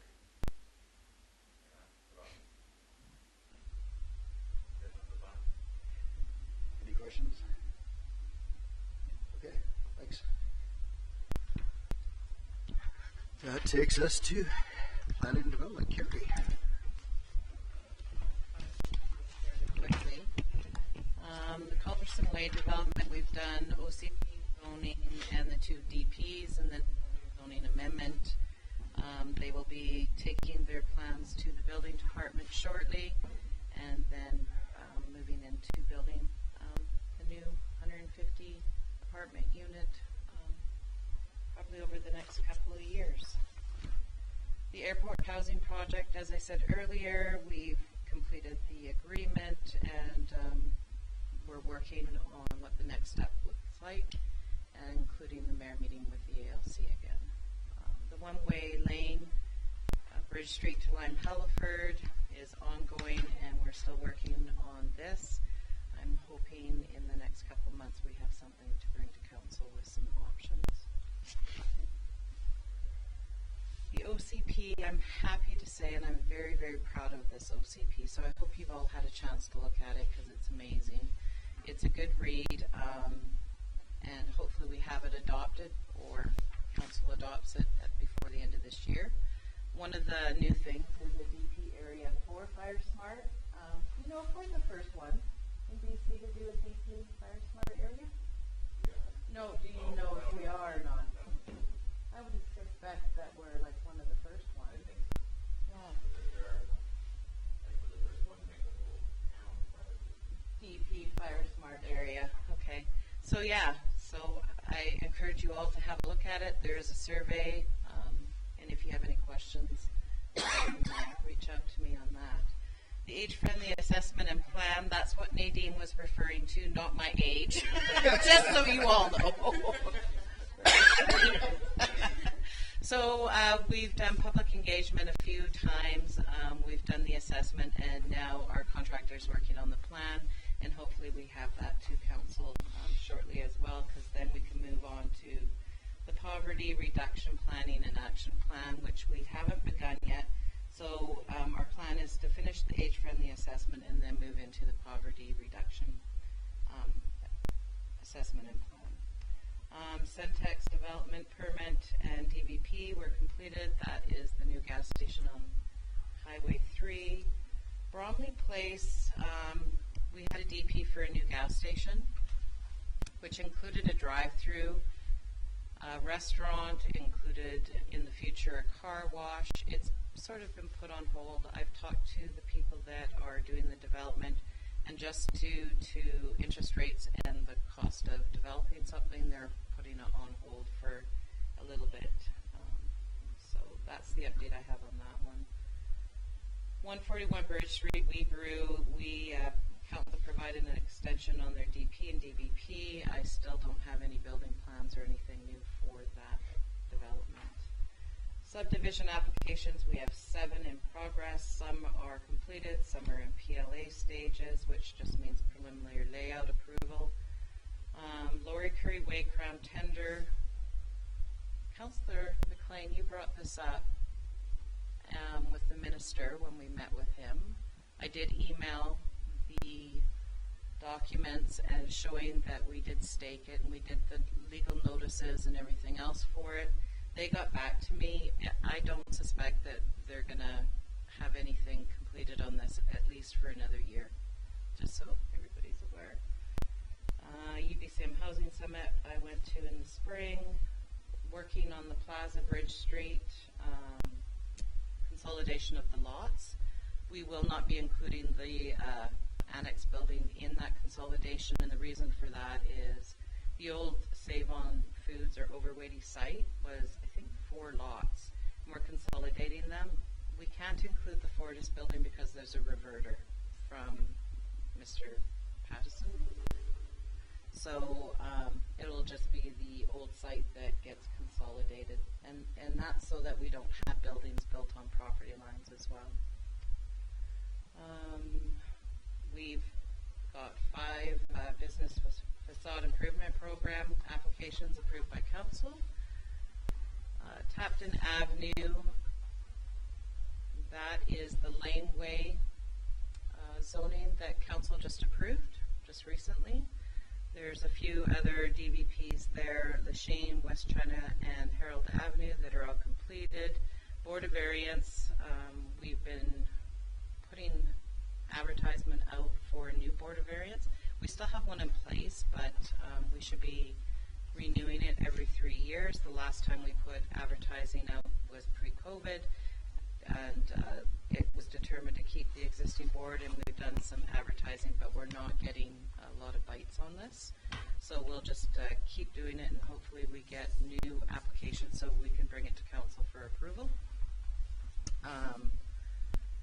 We awarded the contract for the zoning bylaw review to Meraki Community Planning. She's also the one that has done our OCP, so it will just be nice and easy to move from one to the next. Of course, the zoning conforms to the OCP. And of course, Mark is still doing all the planning and zone checks for all the building permits that we issue from the town of Princeton. So of course, he's very busy down there. We all know the building department's busy, so he's going through, he's checking setbacks and any zone checks for that. As far as corporate services, we brought you a delegation bylaw back in January. I needed some more clarification from it. I haven't brought it back to council, but one of the other things we're looking at is doing a new development procedure and then incorporating the delegation portion into the development procedure bylaw. So this would delegate the CAO or designate authority to approve minor variances. And also we're looking at making some minor DPs for the Fire Smart program. It wouldn't mean that if it was a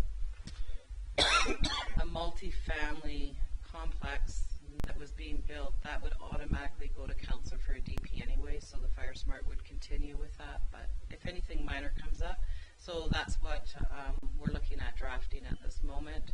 The Code of Conduct policy is attached to this agenda, so hopefully we get some clarification from council today. The Solid Waste and Recycling Collection Bylaw has been drafted and it's under review. It's actually with Jared at the moment.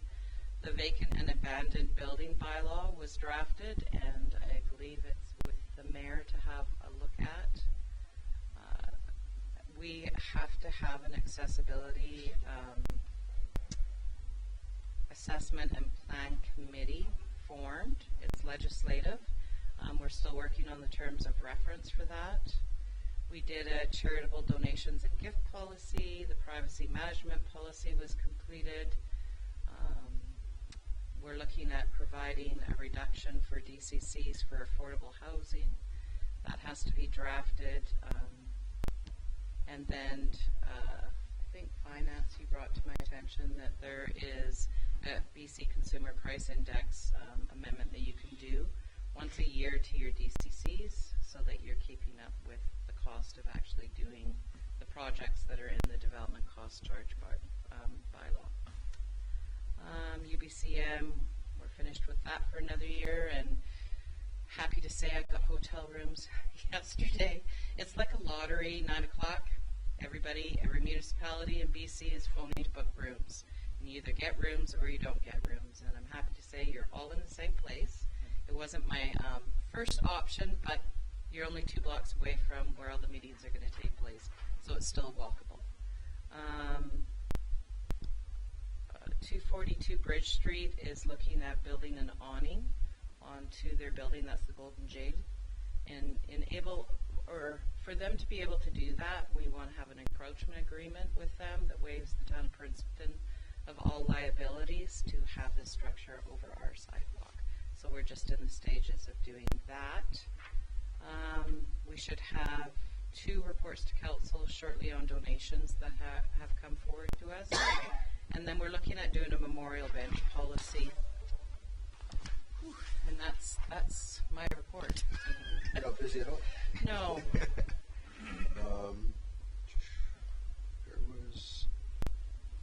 I just have one comment. Yesterday somebody stopped me and told me that they were looking at the OCP on their phone, and they thought it was a great document. So the community's reading it, and they're enjoying it so far. So yeah, it sounds like the survey is getting completed. We've had one person come in yesterday, ask for a hard copy of the OCP, and Ed came into my office this morning and gave me 2 thumbs up. Where did Ed go? He ran away. But yeah, I'm pretty proud of the document. Excellent. So one thing that's coming up is some of these communities are going to have these fast tracking ways to do building permits and stuff like that. And I forget who it was. The other day I was talking to somebody, and they're doing an AI thing. And I think it was it you I was talking to? No, okay, it was somebody I was talking to. They have an AI system that if everything fits the fits like the building code nut, it just automatically issues a building permit. Have you heard anything about this? Like, I was wondering about how do you actually do that without... There is a program. They did bring it up at the Housing Summit, and I think Vancouver's testing it right now to see if it's going to work for them for their building permit process. Because bigger centers, of course, it's a longer timeline to get building permits issued. But yeah, it'd be interesting to see how it works. I don't know much about it except for they've talked a little bit about it then. When you're trusting that all the information is accurate before, right? you know. I brought a flyer from, I think it's called Purchase Store, back, and I was talking to people, and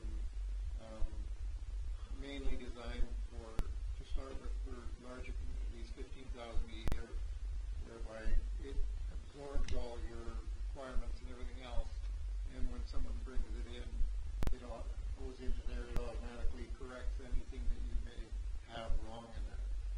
Then when I talked about a smaller community, they said, well, what you would have is they would more have to do it themselves, but all the requirements and everything else would be supplied. It would be a lot far less cost, I think, in terms of providing. I have my building permit and everything else, or whatever in place. I walk into there, and then I check off. And it provides all the things that you have to be aware of. So it does a zoning check. It would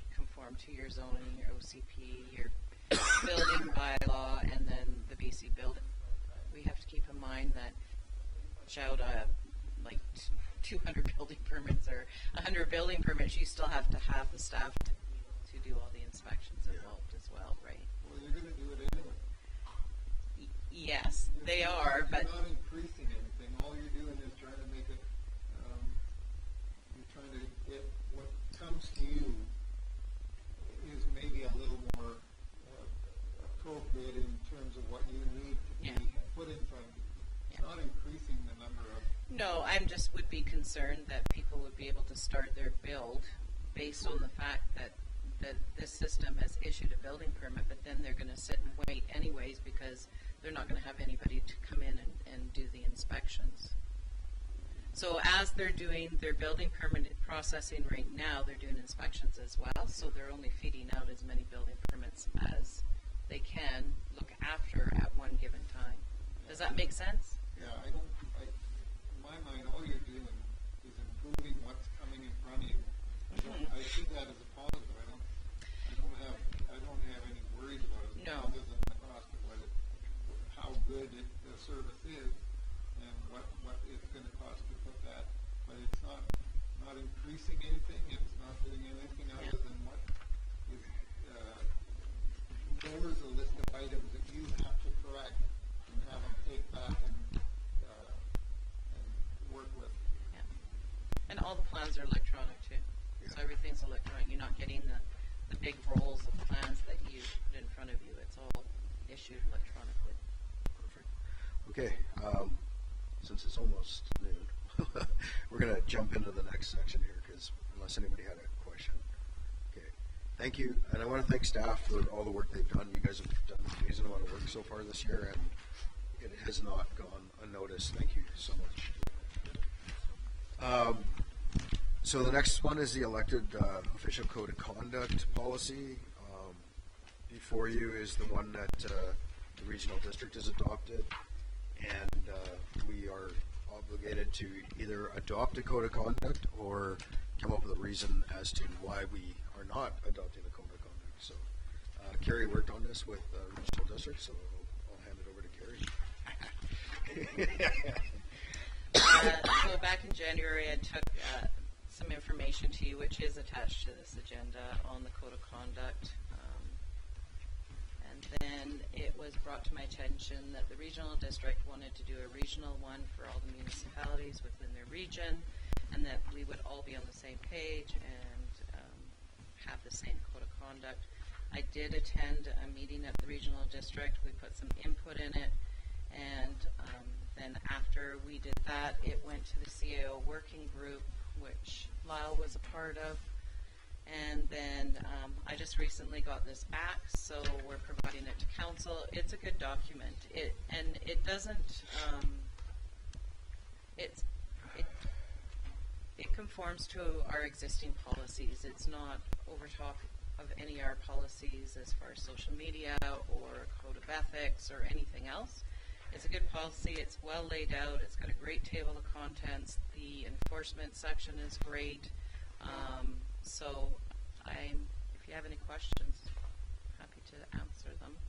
I will give as much as I can. I'll give you a little bit more background. Yes, the reason please. we decided as a board at the regional district level was to take this back to our councils was we're all part of the same regional district. So as the regional district representatives, we will have to have a code of conduct in our municipality, and then we'll also have to have one at the regional district. By all of us having the same code of conduct, it kind of meant that all of us were going to be held to the same standard across our district.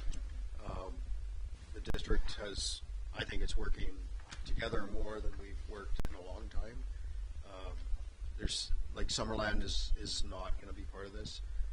They already had their own code of conduct done before all this, and I'm not sure where Penticton is at this time. I know they were working on one as well, but this just kind of gives us all a baseline that no matter where we are, we're all going to be behaving and acting the same. So, And it is a living document. It is, very much so. So would it replace the one that we did we not? No, we just We considered it in January. We have not adopted a code of conduct as of yet. Legislative over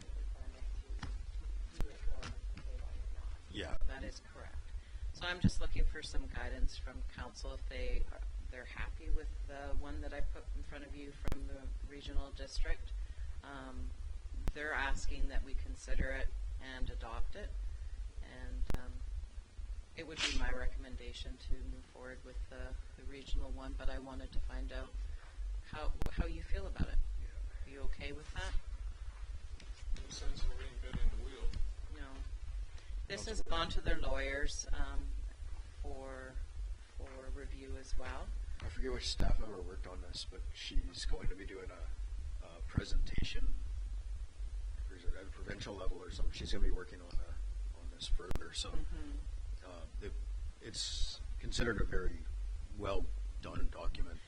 And I have to agree with that. When I was at the meeting at Regional District, there was lots of people saying, well, we need to put more into this, and we need to speak more to social media, and we need to speak more to this and that, and a lot of people already have those policies in place, so then it would be overlapping them, and then it was like, no, let's just keep it simple and stick to the basics, and I think that's what they've come out with, and I think it's a good document.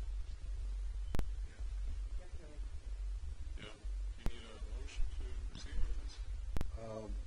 No, we'll take it back to the council meeting if nobody has any. I think it's great. Did you have your hand up? Well, just my point, it's old news. Yeah. But it supplies a reference point. There's times that we're going to be in the middle of a discussion and how, well, go back and find out the exact way to deal with that particular problem kind of thing, and how, sort of thing.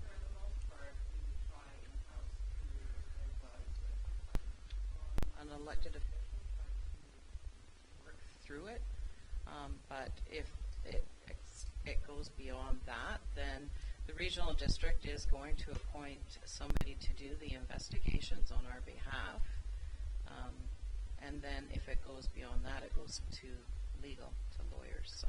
Yeah, so that's one of the other parts we discussed, was having a regional person that would be, and an independent one that would be focused on dealing with this stuff. I don't know. Were any of you guys at the workshop on that? Yeah. So we don't want our CAOs involved in that, because then, councils don't like it, then they come back and they fire their CAOs, and they've seen that in other jurisdictions where that's happened. So this keeps it independent and everything. So if there's nothing, you have till the next council meeting to give Carrie some feedback, and if there's something that pops out that you're thinking about, just by all means, please let Carrie know, and then we can discuss it at the next council meeting. But right now, it's for information, so you can all read it and get back to us, and then we'll bring it in. We'll adopt it. Whatever. So, okay. Number 10 is, we're going to skip to number 10, and it's recommendation to close. So the recommendation of the meeting be closed to the public for the purpose of considering the following: 90.1E, the acquisition, disposition, or expropriation of land or improvements, if the council considers the disclosure could reasonably be expected to harm the interests of the municipality. Thank you. So seconded. Thank you. All in favor? Carried. Thank you. And